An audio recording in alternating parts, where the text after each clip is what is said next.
We envision a prosperous and inclusive India in which the fruits of development will reach all sections and citizens, especially our youth, women, farmers, OBCs, scheduled castes and scheduled tribes. In the 75th year of our independence, the world has recognized the Indian economy as a bright star.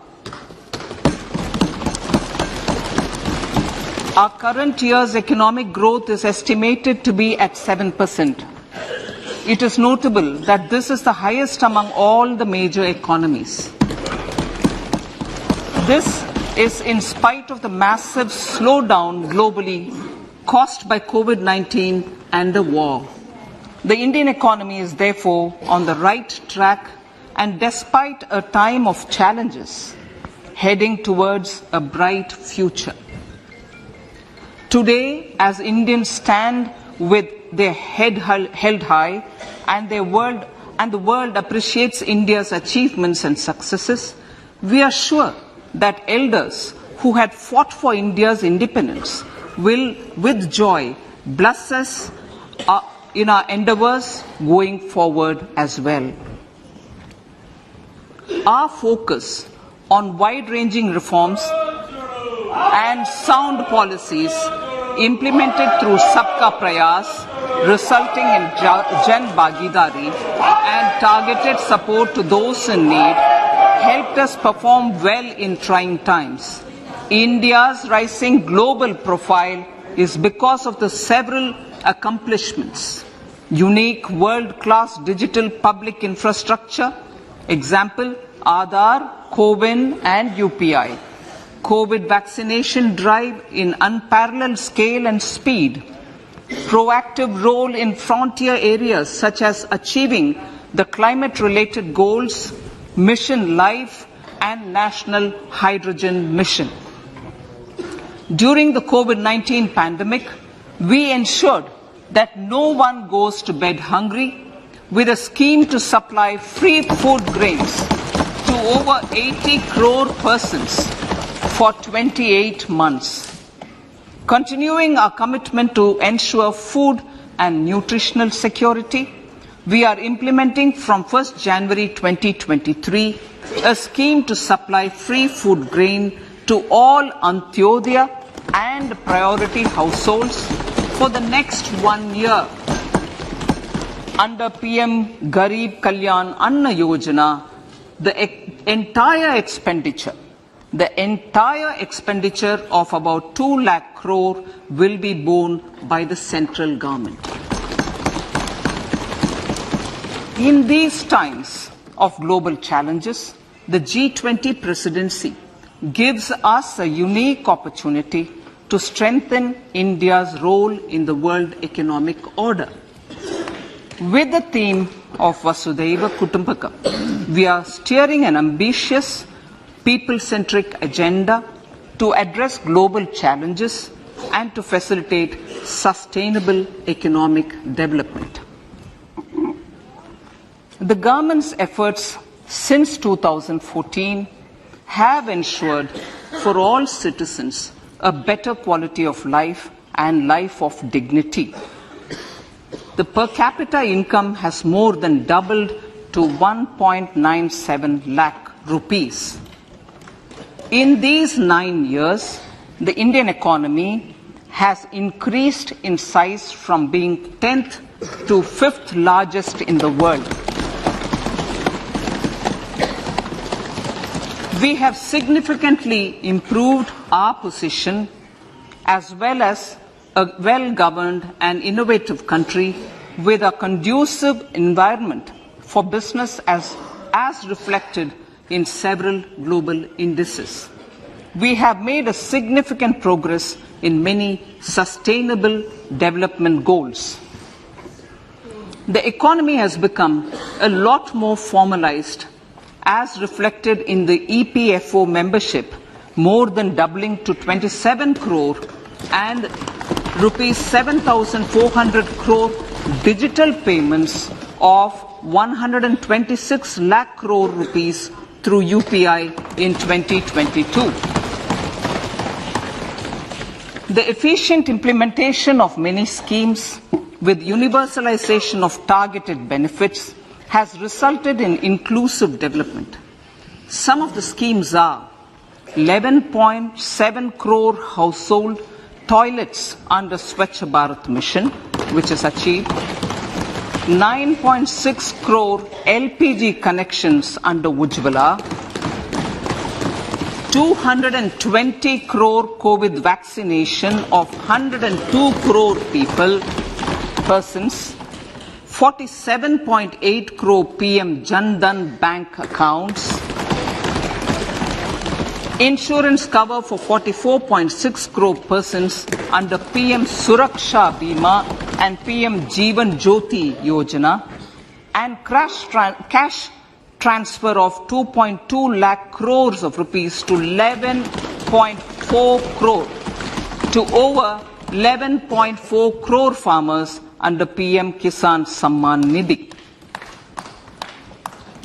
Our vision for the Amrit Kal includes technology-driven and knowledge-based economy with strong public finances and a robust financial sector. To achieve this, Jan Bhagidari through Sabka Saath Sabka Prayas is essential. The economic agenda for achieving this vision focuses on three things. First, facilitating ample opportunities for citizens, especially the youth, to fulfill their aspirations. Second, providing strong impetus to growth and job creation. And third, strengthening macroeconomic stability. To service these focus areas in our journey to India at 100, we believe that the following four opportunities can be transformative during Amrit Kal. Economic empowerment of women. Deen Dayal Antyodaya Yojana National Rural Livelihood Mission has achieved remarkable success by mobilizing rural women into 81 lakh self-help groups.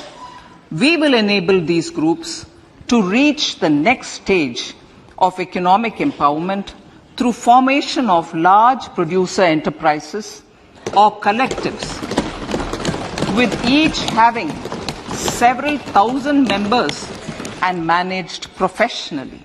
They will be helped with raw materials supply and for better design, quality, branding and marketing of their products. Through supporting these policies, they will be enabled to scale up their operations to serve the large consumer markets, as has been the case with the several startups growing into unicorns. PM Vishwakarma Kaushal Samman, PM Vikas. For centuries, traditional artisans and craftspeople who work with their hands using tools have brought renown for India. They are generally referred to as Vishwakarma. The art and the handicraft created by them represents the true spirit of Atmanirbhar Bharat. For the first time, a package of assistance for them has been conceptualized. The new scheme will enable them to improve the quality, scale, and reach of their products, integrating them with the MSME value chain. The components of this scheme will include not only financial support, but also access to advanced skill training, knowledge of modern digital techniques, and efficient green technologies, brand promotion, linkage with local and global markets, digital payments, and social security. This will greatly benefit the scheduled castes, scheduled tribes, OBCs, women, and people belonging to the weaker sections. Tourism. The country offers immense attraction for domestic as well as foreign tourists. There is a large potential to be tapped in tourism. The sector holds huge opportunities for jobs and entrepreneurship for youth in particular. Promotion of tourism will be taken up on mission mode with active participation of states, convergence of government programs, and public-private partnerships. Green growth. We are implementing many programs for green fuel, green energy, green farming, green mobility, green buildings, and green equipment, and policies for efficient use of energy across various economic sectors. These green growth efforts help in reducing carbon intensity of the economy and provides for large-scale green job opportunities.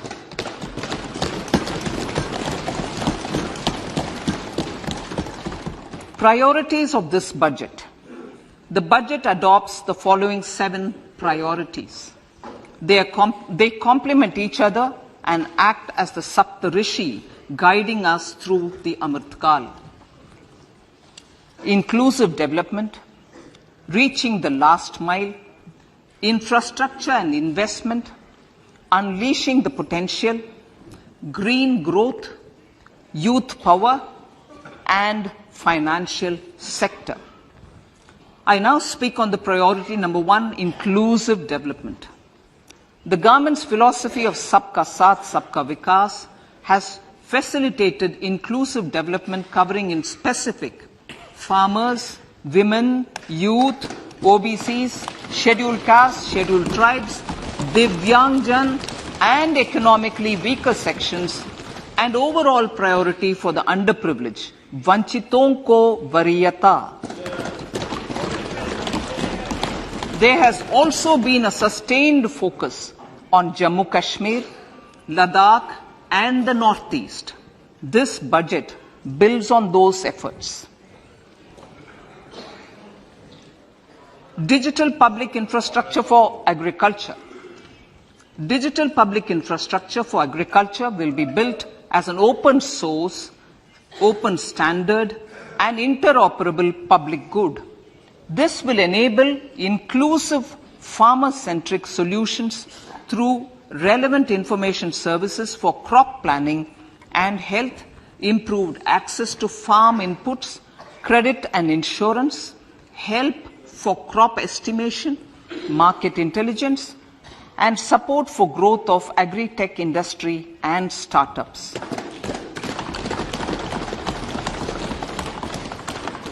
An agriculture accelerator fund.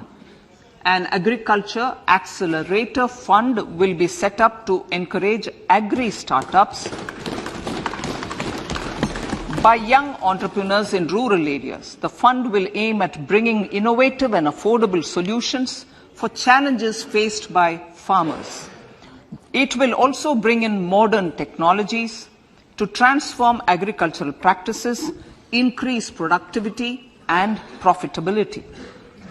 To enhance the productivity of extra long staple cotton, we will adopt a cluster-based and value chain approach through public-private partnerships.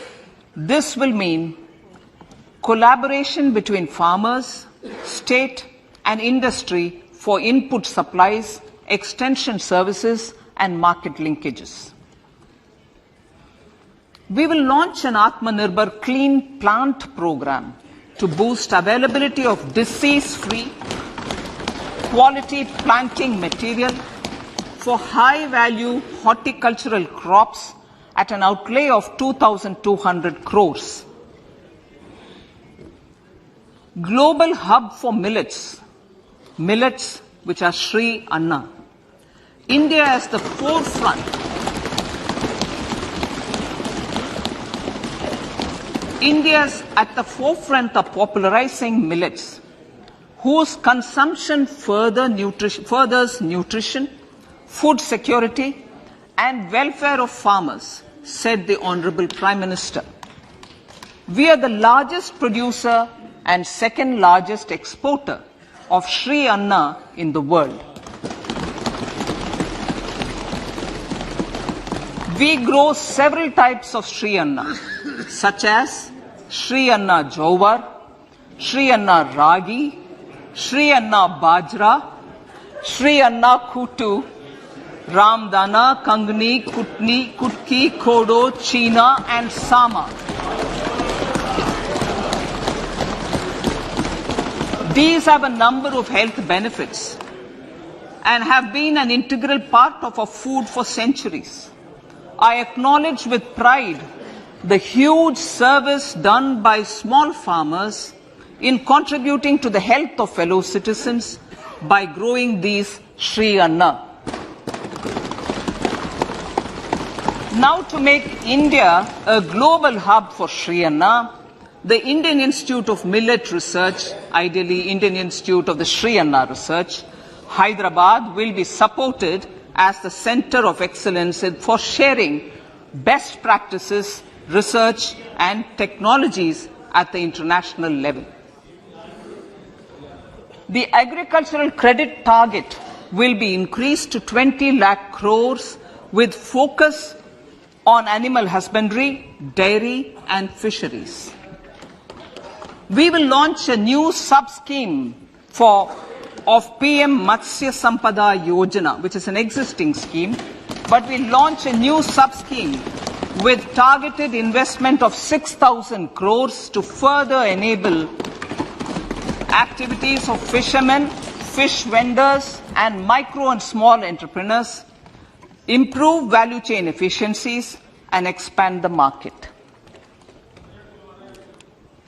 For farmers, especially small and marginal farmers and other marginalized sections, the government is promoting cooperative-based economic development model. A new Ministry of Cooperation was formed with a mandate to realize the vision of Sahakar Se Samriddhi. To realize this vision, the government has already initiated computerization of 63,000 primary agricultural credit societies with an investment of 2,516 crores. In consultation with all the stakeholders and the states, model bylaws for PACS were formulated, enabling them to become multi-purpose PACS. A national cooperative database is being prepared for countrywide mapping of cooperative societies. With this backdrop, we will implement a plan to set up massive decentralized storage capacity.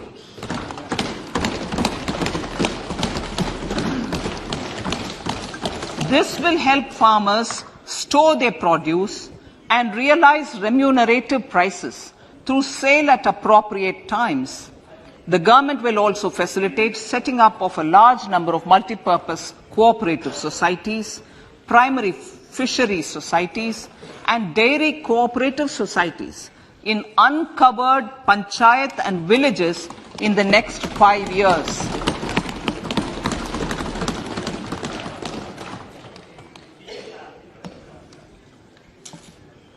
Health, education and skilling. 157 new nursing colleges will be established in co-location with the existing 157 medical colleges established since 2014. A mission to eliminate sickle cell anemia by 2047 will be launched. It will entail awareness creation, universal screening of 7 crore people in the age group of 0 to 40 years in affected tribal areas and counseling through collaborative efforts of central ministries and state governments. Facilities in select ICMR labs, Indian Council for Medical Research labs, will be made available for research by public and private medical college faculty and private sector R&D teams for encouraging collaborative research and innovation. A new program to promote research and innovation in pharmaceuticals will be taken up through centers of excellence. We shall also encourage industry to invest in research and development in specific priority areas. Dedicated multidisciplinary courses for medical devices will be supported in existing institutions to ensure availability of skilled manpower for futuristic medical technologies, high-end manufacturing and research. Teachers' training. Teachers' training will be re-envisioned through innovative pedagogy, curriculum transaction, continuous professional development, dipstick surveys, and ICT implementation. The District Institute of Education and Training will be developed as vibrant institutes of excellence for this purpose.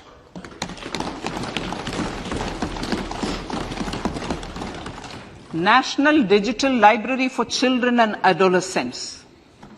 A National Digital Library for Children and Adolescents will be set up for facilitating availability of quality books across geographies, languages, genres, and levels, and device-agnostic accessibility. States will be encouraged to set up physical libraries for them at panchayat and ward levels and provide infrastructure for accessing the national digital library resources. Additionally, to build a culture of reading and to make up for pandemic time learning loss, the National Book Trust, the Children's Book Trust, and other sources will be encouraged to provide and replenish non-curricular titles in regional languages and in English to these physical libraries. Collaboration with NGOs that work in literacy will also be a part of this initiative to inculcate financial literacy. Financial sector regulators and organizations will be encouraged to provide age-appropriate reading material to these libraries. I move to priority 2, reaching the last mile. Prime Minister Vajpayee's government had formed the Ministry of Tribal Affairs and the Department of Development of Northeast Region to provide a sharper focus to the objective of reaching the last mile.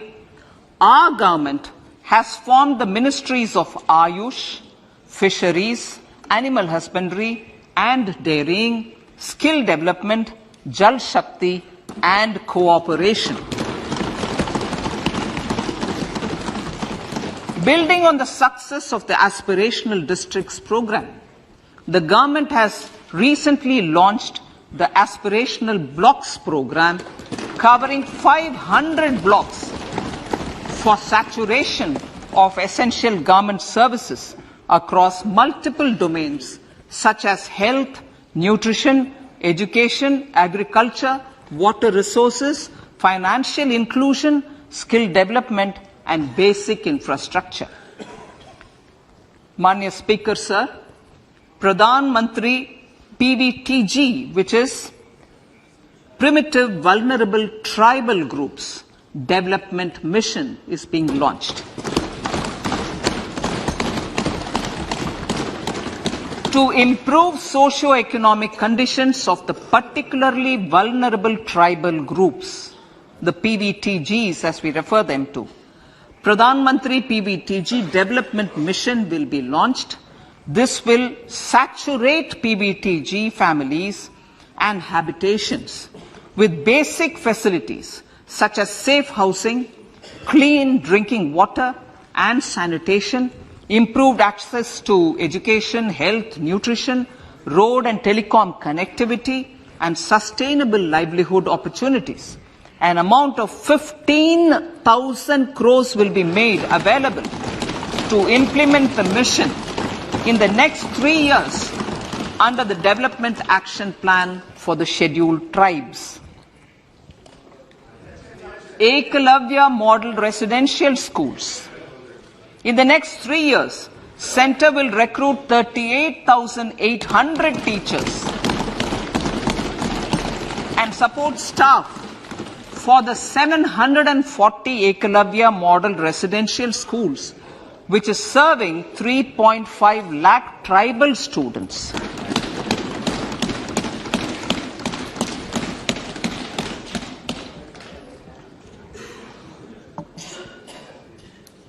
In the drought-prone central regions of Karnataka, central assistance of 5,300 crore will be given to Upper Bhadra project to provide sustainable micro irrigation and filling up of surface tanks for drinking water. PM Awas Yojana. The outlay for PM Awas Yojana is being enhanced by 66% to over 79,000 crores. Bharat Shared Repository of Inscriptions will be set up in a digital epigraphy museum with digitization of 1 lakh ancient inscriptions in the first stage. Support for poor prisoners. For poor persons who are in prisons and unable to afford the penalty or the bail amount, required financial support will be provided. Priority number 3, infrastructure and investment. Investments in infrastructure and productive capacity have a large multiplier impact on growth and employment. After the subdued period of the pandemic, private investments are growing again. The budget takes the lead once again to ramp up the virtuous cycle of investment and job creation. Honorable Speaker, sir, the capital investment outlay is being increased steeply for the 3rd year in a row by 33% to 10 lakh crores, which would be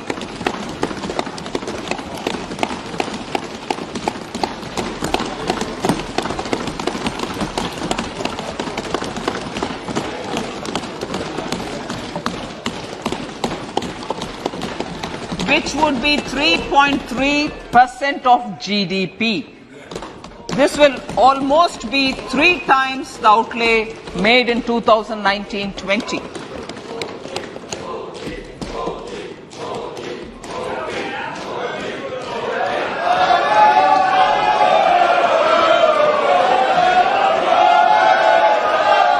This substantial increase in recent years is central to the government's efforts to enhance growth potential and job creation, crowd in private investments, and provide a cushion against global headwinds. The direct capital investment by the centre is complemented by the provision made for creation of capital assets through grants and aids to state. The effective capital expenditure of the centre is budgeted at 13.7 lakh crore rupees, which will be 4.5% of GDP. Support to state governments for capital investment. I have decided to continue the 50-year interest-free loan to state governments for 1 more year to spur investment in infrastructure and to incentivize them for complementary policy actions with a significantly enhanced outlay of 1.3 lakh crores. The newly established Infrastructure Finance Secretariat will assist all stakeholders for more private investment in infrastructure, including railways, roads, urban infrastructure and power, which are predominantly depend on public resources. The harmonized master list of infrastructure will be reviewed by an expert committee for recommending the classification and financing framework suitable for Amrit Kal. A capital outlay, I'm talking about railways now, sir, Honorable Speaker. Railways. A capital outlay of 2.40 lakh crores has been provided for the railways. This is the highest ever outlay this highest ever outlay is about 9 times the outlay made in 2013-14. 100 critical transport infrastructure projects for last and first mile connectivity for ports, coal, steel, fertilizer and food grain sectors have been identified. They will be taken up on priority with investment of 75,000 crores, including 15,000 crore from private sources. 50 additional airports, heliports, water aerodromes, and advanced landing grounds will be revived for improving regional air connectivity.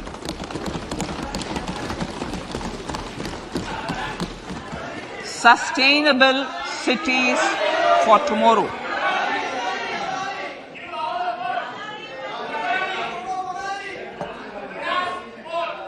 States and cities will be encouraged to undertake urban planning reforms and actions to transform our cities into sustainable cities of tomorrow.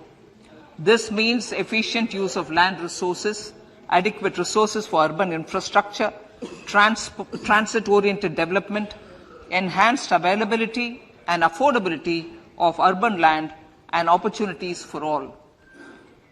Through property tax governance reforms and ring-fencing user charges on urban infrastructure, cities will be incentivized to improve their creditworthiness for municipal bonds. Like the RIDF, an urban infrastructure development fund will be established through use of priority sector lending shortfall. This will be managed by the National Housing Bank and will be used by public agencies to create urban infrastructure in Tier 2 and Tier 3 cities.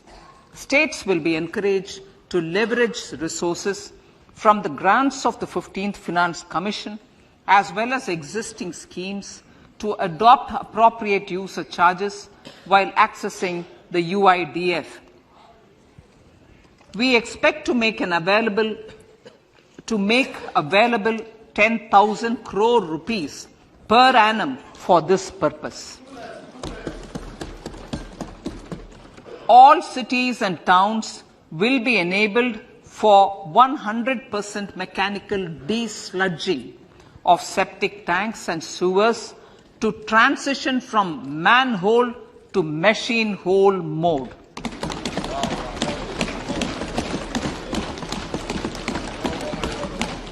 Enhanced focus will be provided for scientific management of dry and wet waste.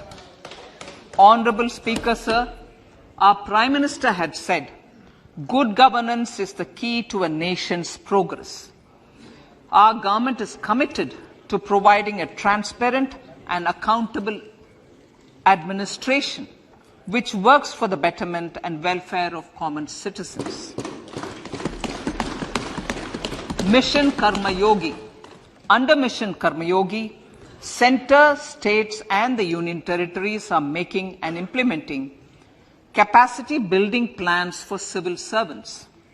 The government has also launched an integrated online training platform, I Got Karma Yogi, to provide continuous learning opportunities for lakhs of government employees to upgrade their skills and facilitate people-centric approach. Sir, for enhancing ease of doing business, more than 39,000 compliances have been reduced and more than 3,400 legal provisions have been decriminalized. For furthering the trust-based governance, we have introduced the Jan Vishwas Bill to amend 42 central acts. This budget proposes a series of measures to unleash the potential of our economy. Centers of Excellence for Artificial Intelligence. For realizing the vision of Make AI in India and Make AI Work for India, 3 centers of excellence for artificial intelligence will be set up in top educational institutions. Leading industry players will partner in conducting interdisciplinary research, develop cutting-edge applications, and scalable problem solutions in the areas of agriculture, health, and sustainable cities. This will galvanize an effective AI ecosystem and nurture quality human resources in the field. National Data Governance Policy to unleash innovation and research by startups and academia. A national data governance policy will be brought out. This will enable access to anonymized data. The KYC process will be simplified, adopting a risk-based instead of one-size-fits-all approach. The financial sector regulators will also be encouraged to have a KYC system fully amenable to meet the needs of digital India. One-stop solution for identity and address updating. A one-stop solution for reconciliation and updating of identity and address of individuals maintained by various government agencies, regulators, and regulated entities will be established using DigiLocker service and Aadhaar as foundational identity. Speaker, sir, common business identifier for the business establishments required to have a permanent account number. The PAN will be used as the common identifier for all digital systems of specified government agencies.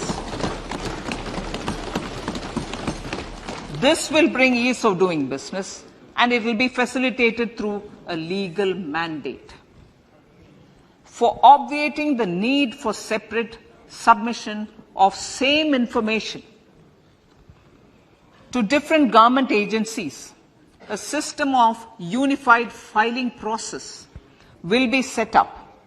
Such filing of information or return in simplified forms on a common portal will be shared with other agencies as per the filer's choice. Vivad se Vishwas 1. Relief for MSMEs. In cases of failure by MSMEs to execute contracts during the COVID period, 95% of the forfeited amount relating to the bid or performance security will be returned to them by government and government undertakings. This will provide relief to the MSMEs. Vivad se Vishwas 2. Settling contractual disputes. To settle contractual disputes of government and government undertakings, wherein arbitral award is under challenge in a court, a voluntary settlement scheme with standardized terms will be introduced. This will be done by offering graded settlement terms depending on pendency level of the dispute. The state support mission of Niti Aayog will be continued for 3 years for our collective efforts towards national priorities. Result-based financing.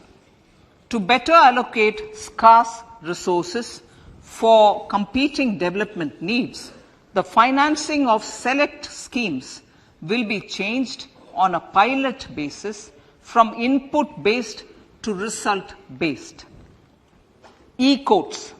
For efficient administration of justice, Phase 3 of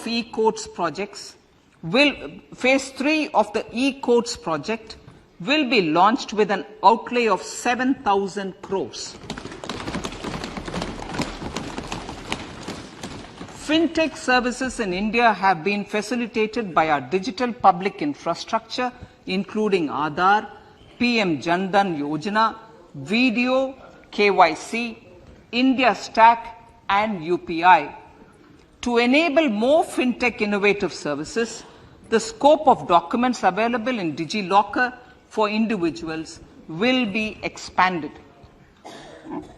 An entity, DigiLocker, will be set up for the use by MSMEs, large businesses, and also charitable trusts. This will be towards storing and sharing documents online securely whenever needed with various authorities, regulators, banks, and other business entities. 5G services. 100 labs for developing applications using 5G services will be set up in engineering institutions.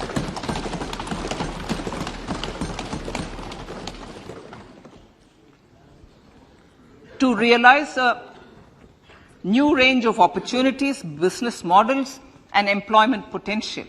The labs will cover, among others, applications such as smart classrooms, precision farming, intelligent transport systems, and healthcare applications. Lab-grown diamonds.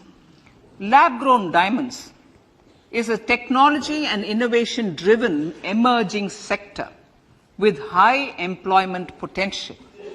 These environment-friendly diamonds, which have optically and chemically the same properties as natural diamonds. To encourage indigenous production of LGD, lab-grown diamond seeds and machines, and to reduce import dependency, a research and development grant will be provided to one of the IITs for 5 years. To reduce the cost of production, a proposal to review the custom duty on LGD seeds will be indicated in Part B of the speech. I come to the fifth priority, Honourable Speaker, sir, green growth. Honourable Prime Minister has given a vision for life or lifestyle for environment to spur a movement of environmentally conscious lifestyle. India is moving forward firmly for the Panchamrit, the net zero carbon emission by 2070 to usher in green industrial and economic transition. This budget builds on our focus on green growth.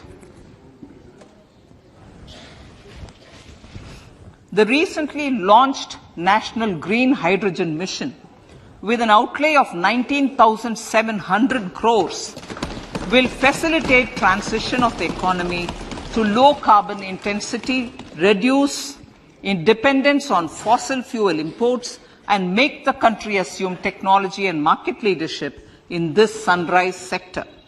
Our target is to reach an annual production of 5 MMT by 2030. Energy transition. This budget provides for 35,000 crores for priority capital investment towards energy transition and net zero objectives and energy security by Ministry of Petroleum and Natural Gas. To steer the economy on sustainable development path, battery energy storage systems with capacity of 4,000 MWH will be supported with viability gap funding. A detailed framework for pumped storage projects will also be formulated. Renewable energy evacuation. The interstate transmission system for evacuation and grid integration of 13 gigawatt renewable energy from Ladakh will be constructed with investment of 20,700 crore, including central support of 8,300 crores. Green credit program for encouraging behavioral change A green credit program will be notified under the Environment Protection Act. This will incentivize environmentally sustainable and responsive actions by companies, individuals, and local bodies, and help mobilize additional resources for such activities. PM Program for Restoration, Awareness, Nourishment, and Amelioration of Mother Earth, PM Pranam, will be launched to incentivize states and union territories to promote alternative fertilizers and balanced use of chemical fertilizers. Go Bardhan Scheme, 500 new waste to wealth plants under Go Bardhan, galvanizing organic bio-agro resources done. Go Bardhan scheme will be established for promoting circular economy. These will include 200 compressed biogas plants, including 75 plants in urban areas, and 300 community or cluster-based plants at a total investment of 10,000 crores. I will refer to this in Part B also. In due course, a 5% CBG mandate will be introduced for all organizations marketing natural and biogas. For collection of biomass and distribution of biomanure, appropriate fiscal support will also be provided. Bharatiya Prakritik Kheti Bio Input Resource Centers. Over the next 3 years, we will facilitate 1 crore farmers to adopt natural farming. For this, Honorable Speaker, 10,000 bio input resource centers will be set up, creating a national level distributed micro fertilizer and pesticide manufacturing network. Mishti.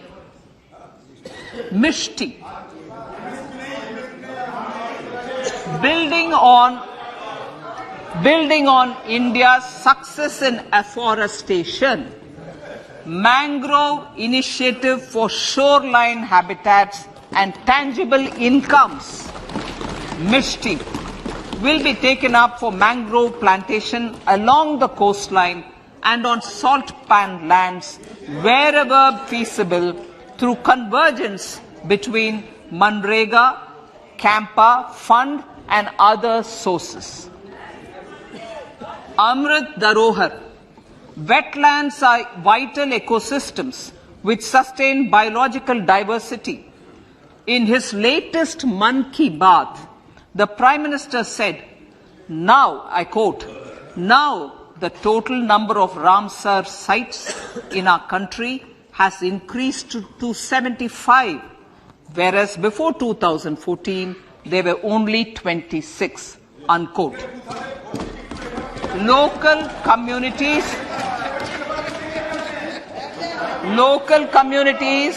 have always been at the forefront of conservation efforts.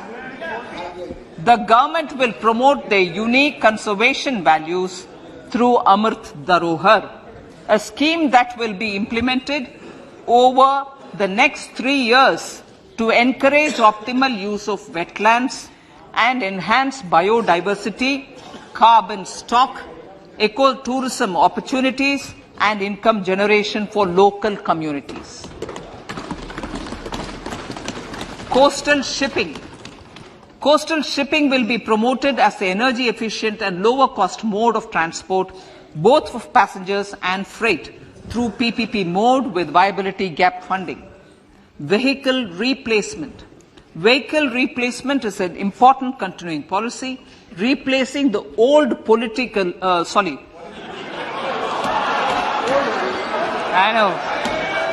replacing, absolutely, thank you. Replacing old polluting vehicles. May be applicable, right? Replacing old polluting vehicles is an important part of greening our economy. In furtherance of the vehicle scrapping policy mentioned in Budget 21-22, I have allocated adequate funds to scrap old vehicles of the central government. States will also be supported in replacing old vehicles and old state ambulances. Honourable Speaker, sir, I move to priority 6, youth power.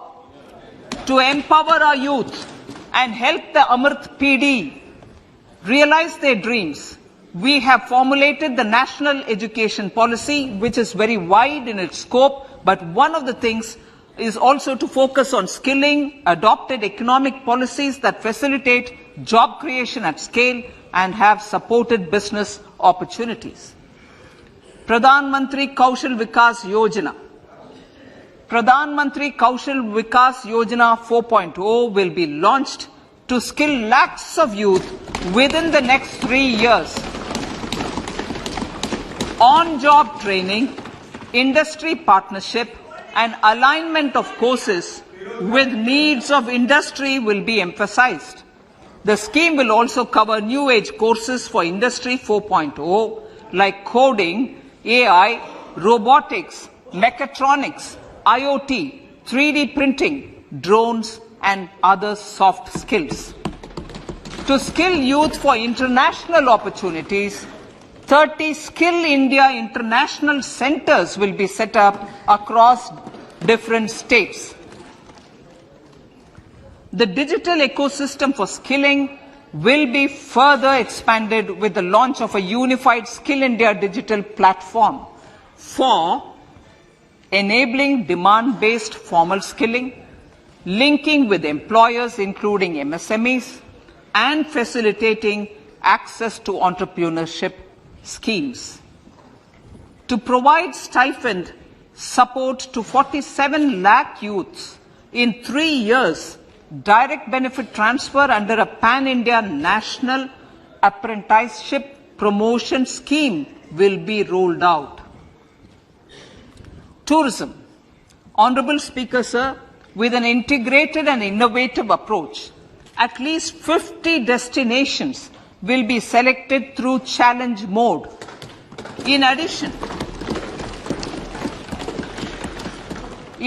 to aspects such as physical connectivity, virtual connectivity, tourist guides, high standards for food streets and tourist security, all the relevant aspects would be made available on an app to enhance tourist experience.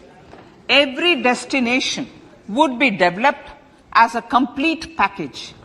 The focus of development of tourism would be on domestic as well as foreign tourists.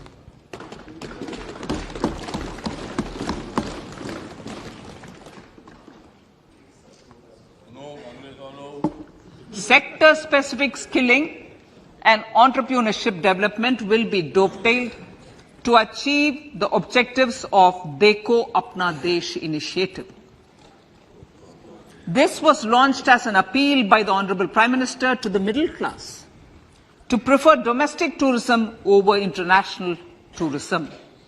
The integrated development of theme-based tourist circuits, the Swadesh Darshan scheme, was also launched. Under the Vibrant Villages program, tourism infrastructure and amenities will be facilitated in border villages. Unity Mall.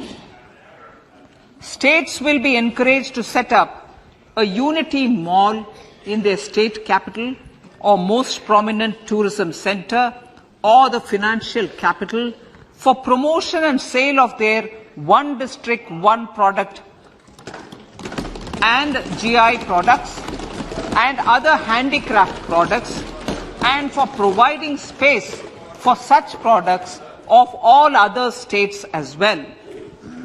Sir, priority number 7, financial sector. Our reforms in the financial sector and innovative use of technology have led to financial inclusion at scale, better and faster service delivery, ease of access to credit and participation in financial markets. This budget proposes to further these measures. Credit guarantee, for MSMEs. Last year, I proposed revamping of the credit guarantee scheme for the MSMEs. I am happy to announce that the revamped scheme will take effect from 1st April 2023 through infusion of 9,000 crores in the corpus. This will enable additional collateral-free guaranteed credit of 2 lakh crores of rupees. Further, the cost of credit will be reduced by about 1%. A national financial information registry will be set up to serve as the central repository of financial and ancillary information.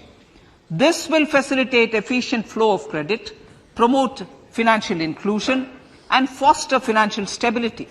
A new legislative framework will govern this credit public infrastructure and will be designed in consultation with the RBI.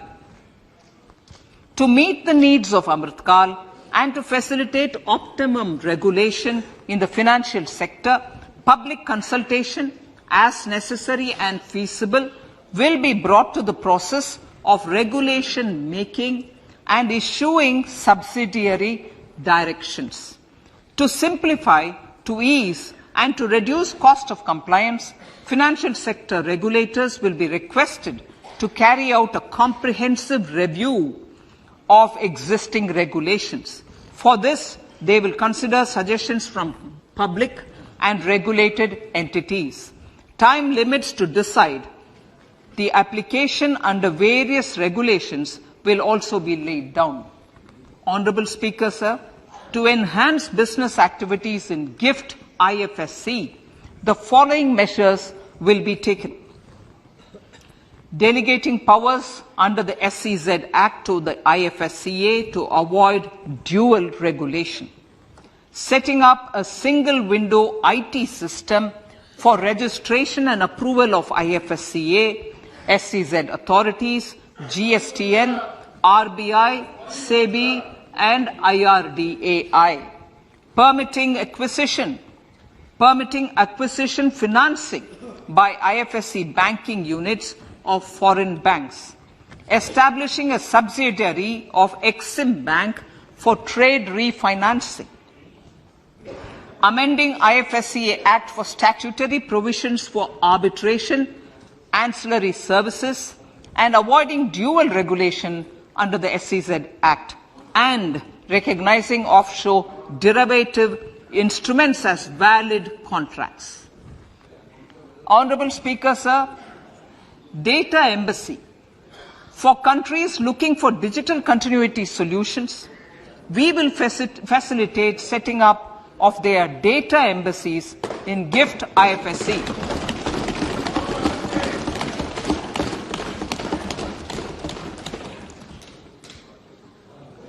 Improving governance and investor protection in banking sector.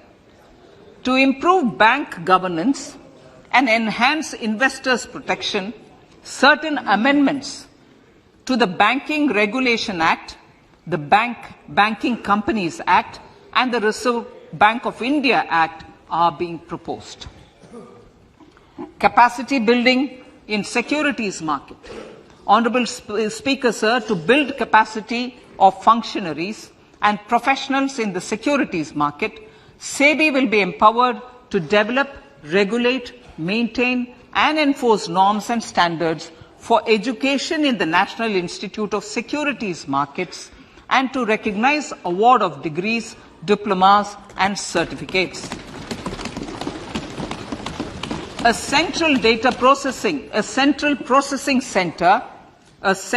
processing center will be set up for faster response to companies through centralized handling of various forms filed with field officers under the Companies Act. Reclaiming of shares and dividends. For investors to reclaim unclaimed shares and unpaid dividends from the Investor Education and Protection Fund Authority with ease, from the Investor Education and Protection Fund Authority with ease, an integrated IT portal will be established. Digital payments continue to find wide acceptance. In 2022, they show an increase of 76% in transaction and 91% in value. Fiscal support for this digital public infrastructure will continue in 2023-2024. आजादी का अमृत महोत्सव, महिला सम्मान बचत पत्र. For commemorating Azadi Ka Amrit Mahotsav, a one-time new small savings scheme, Mahila Samman Savings Patra or Savings Certificate, Mahila Samman Savings Certificate will be made available for a 2-year period up to March 2025. This will offer deposit facility up to 2 lakh in the name of a woman or girls for a tenure of 2 years at fixed interest rate of 7.5% with partial withdrawal option. Senior citizens. The maximum deposit limit for senior citizens savings scheme will be enhanced from 15 lakh to 30 lakhs of rupees. The maximum deposit limit for monthly income account scheme will be enhanced from 4.5 lakh to 9 lakh for single account and from 9 lakh to 15 lakh for joint account. Honorable Speaker, sir, fiscal management. 50 years interest-free loan to states. The entire 50-year loan to states has to be spent on capital expenditure within 2023-24. Most of this will be at the discretion of the states, but a part will be conditional on states increasing their actual capital expenditure. Parts of the outlay will also be linked to or allocated for the following purposes: scrapping old government vehicles, urban planning reforms and actions, financing reforms in urban local bodies to make them credit-worthy for municipal bonds, housing for police personnel above or as part of the police station, constructing unity malls, children and adolescent libraries and digital infrastructure, and state share of capital expenditure of central schemes. Honorable Speaker, sir, fiscal deficit of states. States will be allowed a fiscal deficit of 3.5% of GSDP, of which 0.5% will be tied to power sector reforms. Revised estimates 2022 to 2023. The revised estimate, Honorable Speaker, sir, of the total receipts other than borrowing is 24.3 lakh crores, of which the net tax receipts are 20.9 lakh crores. The revised estimate of the total expenditure is 41.9 lakh crores of rupees, of which the capital expenditure is about 7.3 lakh crores. The revised estimate of the fiscal deficit is 6.4% of GDP, adhering to the budget estimate. So budget estimates of 2023-24. Coming to 2023-24, the total receipts other than borrowings and the total expenditure are estimated at 27.2 lakh crores and 45 lakh crores respectively. The net tax receipts are estimated at 23.3 lakh crores.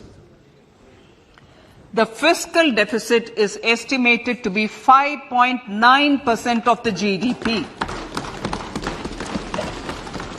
In my budget speech for 21-22, I had announced that we plan to continue the path of fiscal consolidation, reaching a fiscal deficit of below 4.5% by 2025-26, with a fairly steady decline over the period.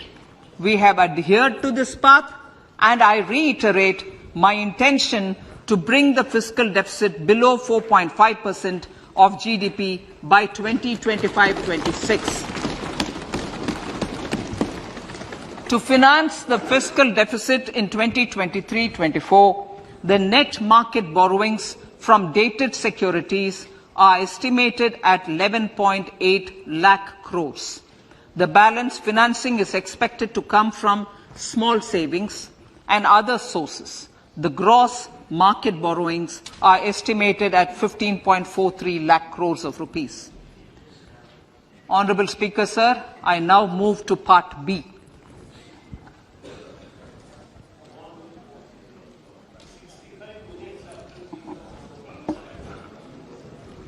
Indirect taxes.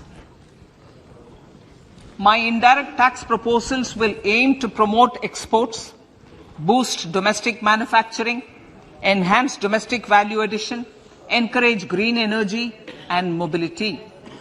A simplified tax structure with fewer tax rates helps in reducing compliance burden and improving tax administration.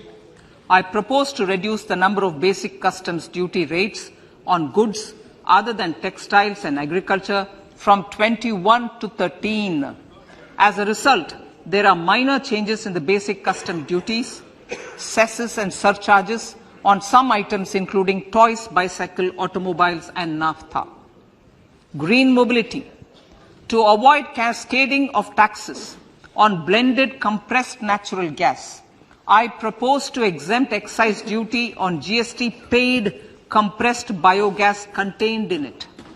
To further provide impetus to green mobility, customs duty exemptions is being extended to import of capital goods and machinery required for manufacture of lithium-ion cells for batteries used in electrical vehicles as well.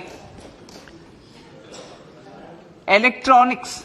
As a result of various initiatives of the government, including phased manufacturing program, mobile phone production in India has increased from 5.8 crore units valued at about 18,900 crore in 2014-15 to 31 crore units valued at 2,75,000 crore in the last financial year.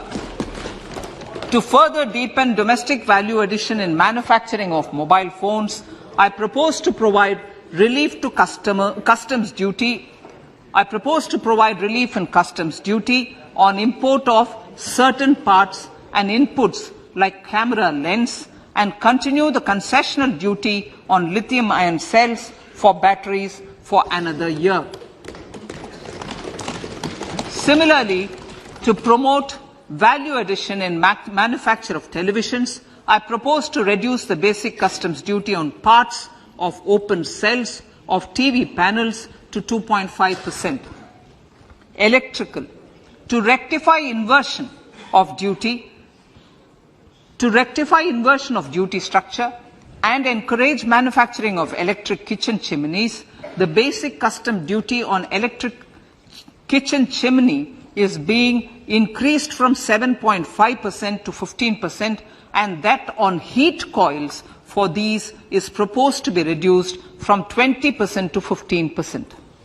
Chemicals and petrochemicals. Denatured ethyl alcohol is used in chemical industry. I propose to exempt basic customs duty on it. This will also support the ethanol blending program and facilitate an endeavor for energy transition. Basic customs duty is also being reduced on acid-grade fluorospar from 5% to 2.5% to make the domestic fluorochemicals industry competitive. Further, the basic customs duty on crude glycerin for use in manufacture of epichlorohydrin is proposed to be reduced from 7.5% to 2.5%.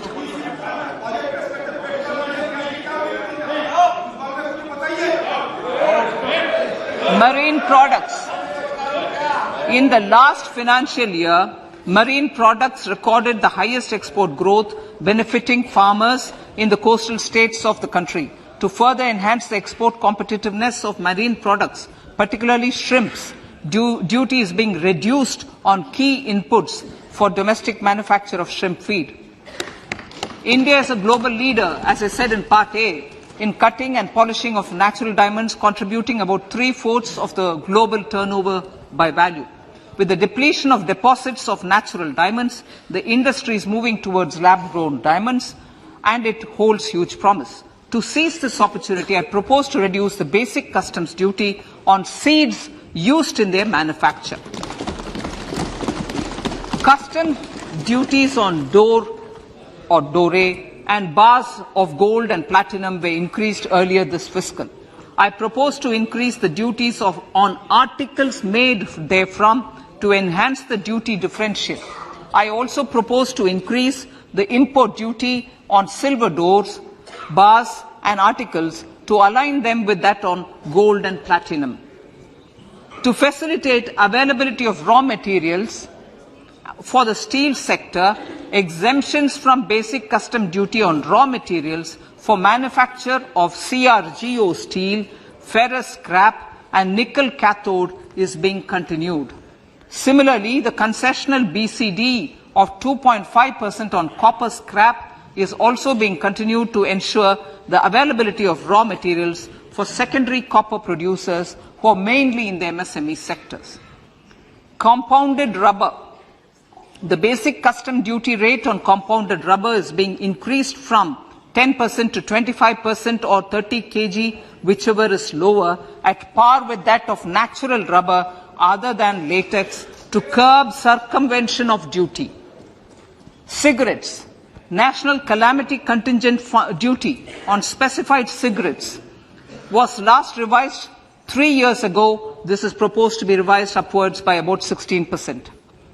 Direct taxes. I now come to my direct tax proposals. Honourable Speaker, these proposals aim to maintain continuity and stability of taxation, further simplify and rationalise various provisions to reduce the compliance burden, promote the entrepreneurial spirit and provide tax relief to citizens. It has been constant endeavour of the Income Tax Department to improve taxpayer services by making compliance easy and smooth. Our taxpayers portal received a maximum of 72 lakh returns in a day, processed more than 6.5 crore returns this year. Average processing period reduced from 93 days in financial year 13-14 to 16 days only now. And 45% of the returns were processed within 24 hours. We intend to further improve this, roll out the next generation common IT return form for taxpayer convenience, and also plan to strengthen the grievance redressal mechanism. MSMEs and professionals. MSMEs are growth engines of our economy. Micro enterprises with turnover up to 2 crore of rupees and certain professionals with turnover of up to 50 lakh rupees can avail the benefit of presumptive taxation. I propose to provide enhanced limits of 3 crore and 75 lakh respectively to the taxpayers whose cash receipts are no more than 5%. Whose cash receipts are no more than 5%. Moreover, to support MSMEs in timely receipt of payments, I propose to allow deduction for expenditure incurred on payments made to them only when payment is actually made. Cooperation. Cooperation is a value to be cherished. In realizing our Prime Minister's goal for Sehkar Se Samriddhi and his resolve to connect the spirit of cooperation with the spirit of Amrit Kal, in addition to the measures proposed in Part A, I have a slew of proposals for the cooperation sector. First, new cooperatives that commence manufacturing activities till 2024 31st March shall get the benefit of a lower tax rate of 15%, as is presently available to new manufacturing companies. Secondly, I propose to provide an opportunity to sugar cooperatives to claim payments made to sugarcane farmers for the period prior to the assessment year 2016-17 as expenditure. This is expected to provide them a relief of almost 10,000 crores. Thirdly, I am providing a higher limit of 2 lakh per member for cash deposits to loans in cash by primary agricultural cooperative societies and primary cooperative agriculture and rural development banks. I repeat that. Thirdly, I am providing a higher limit of 2 lakh per member for cash deposits to and loans in cash by primary agricultural cooperative societies and primary cooperative agricultural and rural development banks. Similarly, a higher limit of 3 crore for TDS on cash withdrawal is being provided to cooperative societies. Startups.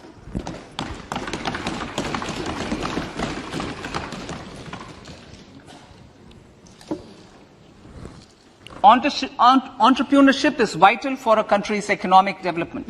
We have taken a number of measures for startups and they have borne results. India is now the third largest ecosystem for startups globally and ranks second in innovation quality among middle-income countries.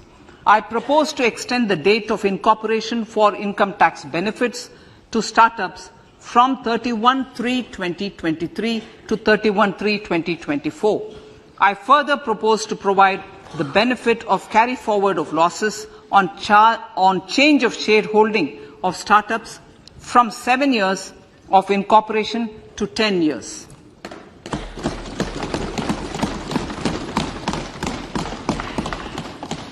To reduce the pendency of appeals at commissioner level, I propose to deploy about 100 joint commissioners for disposal of small appeals. We shall also be more selective in taking up cases for scrutiny of returns already received this year. Better targeting of tax concessions.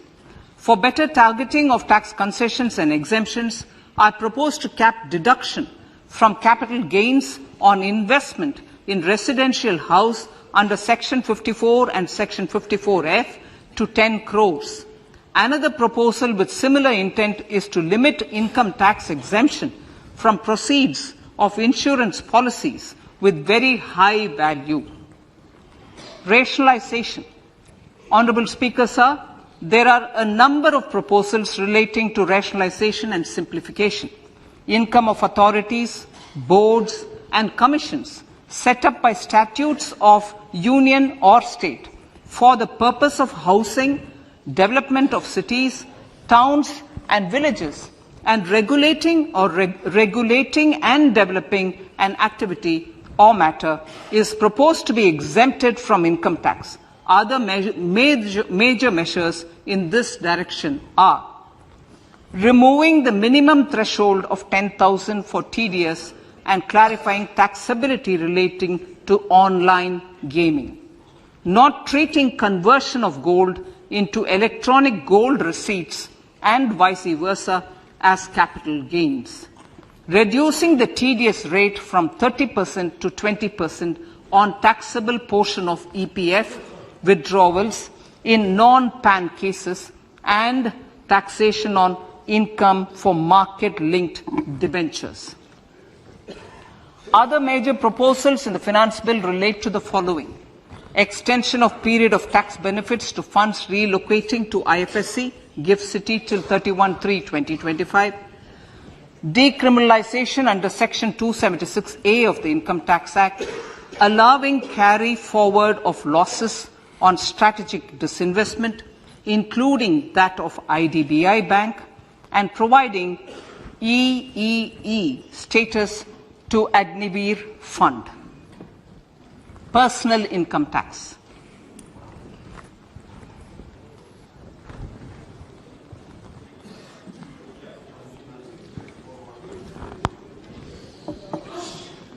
Now I come to what everyone is waiting for.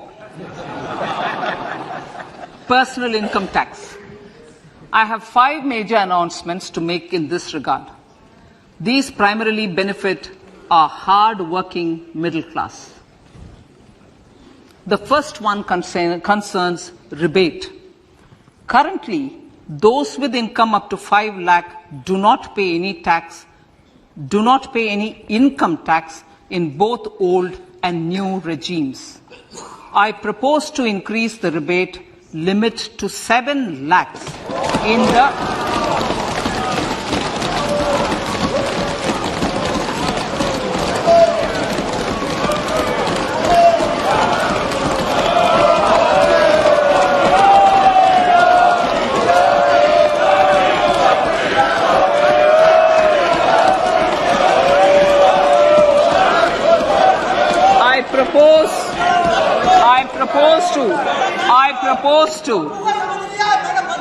I propose to increase the rebate limit to 7 lakh in the new tax regime. Thus, persons in the new tax regime with income up to 7 lakhs will not have to pay any tax at all. The second proposal relates to middle class individuals. I had introduced in the year 2020 the new personal income tax regime with 6 income slabs starting from 2.5 lakh. I propose to change the tax structure in this regime by reducing the number of slabs to 5 and increasing the tax exemption limit to 3 lakhs. The new tax rates are 0 to 3 lakh, nil. 3 to 6 lakhs, 5%. 6 to 9 lakhs, 10%. 9 to 12 lakh, 15%. 12 to 15 lakhs, 20%. And above 15 lakhs, 30%. This will provide major relief to all taxpayers in the new regime. An individual with an annual income of 9 lakhs will be required to pay only 45,000 rupees. This is only 5% of his or her income. It is a reduction of 25% on what he or she is required to pay now. That is 60,000. So in the place of 60,000, it is now only 45,000.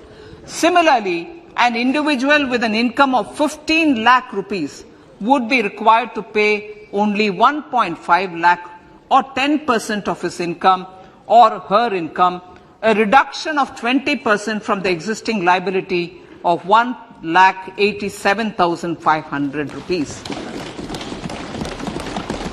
My third proposal is for the salaried class and the pensioners, including family pensioners, for whom I propose to extend the benefit of standard deduction to the new tax regime. Each salaried person with an income of 15.5 lakh rupees or more will thus stand to benefit by 52,500 rupees. My fourth announcement in personal income tax is regarding the highest tax rate, which in our country is 42.74%. This is among the highest in the world. I propose to reduce the highest surcharge rate from 37% to 25% in the new tax regime.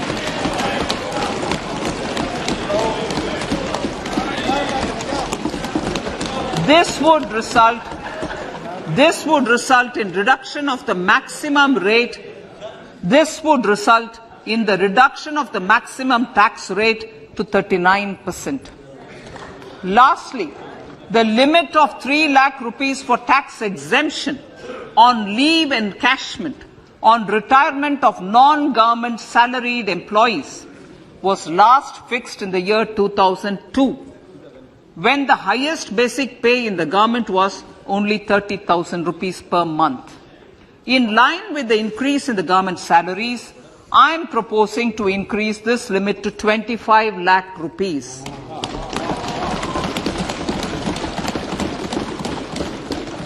We are also making We are also making the new income tax regime as the default tax regime. However, citizens will continue to have the option to avail the benefit of the old tax regime. Apart from these, I am also making some other changes as given in the annexure. As a result of these proposals, revenue of about 38,000 crore to 37,000 crore in direct taxes and rupees 1,000 crore in indirect taxes will be foregone, while revenue of about 3,000 crore will be additionally mobilized. Thus, the total revenue foregone is about 35,000 crores annually. Honorable Speaker, sir, with these words, I commend the budget to this August House.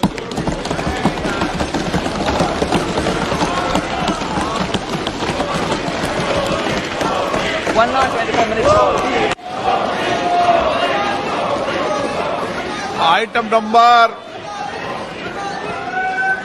1, माननीय item number 2 Shrimati Nirmala Sitharaman ji. Sir, with your permission, I lay on the table of the following statements. Under Section 3(1) of the Fiscal Responsibility Budget Management Act 2003, 1. Medium-term fiscal policy cum fiscal policy strategy statement and macroeconomic framework statement. माननीय सदस्यगण, जैसा कि आपको समाचार भाग 2 के माध्यम से पहले ही सूचित किया जा चुका है कि माननीय वित्त मंत्री जी के बजट भाषण की प्रतियां हार्ड कॉपी के रूप में उपलब्ध कराई गई है. आप बजट भाषण की अपनी अपनी प्रति प्रकाशन पलक से ले लें. आपको ये भी सूचित किया जाता है कि माननीय मंत्री द्वारा बजट प्रस्तुत किए जाने के पश्चात उसकी प्रतियां आपको मेंबर्स पोर्टल के माध्यम से उपलब्ध करा दी जाएगी. आइटम नंबर 3, माननीय मंत्री जी, वित्त मंत्री जी. Sir, with your permission, I rise to move for leave to introduce the Finance Bill 2023. प्रश्न ये कि विधेयक को पुनर्स्थापित करने की अनुमति प्रदान की जाए. जो सदस्य इसके पक्ष में हाँ कहें, जो सदस्य विरोध में ना कहें. मेरे विचार में निर्णय हाँ वालों के पक्ष में, हाँ वालों के पक्ष में. माननीय मंत्री जी विधेयक को पुनर्स्थापित करें. Sir, I introduce the bill. सभा की कार्रवाई कल गुरुवार दिनांक 2 फरवरी 2023 को प्राप्त 11 बजे तक के लिए स्थगित की जाती है.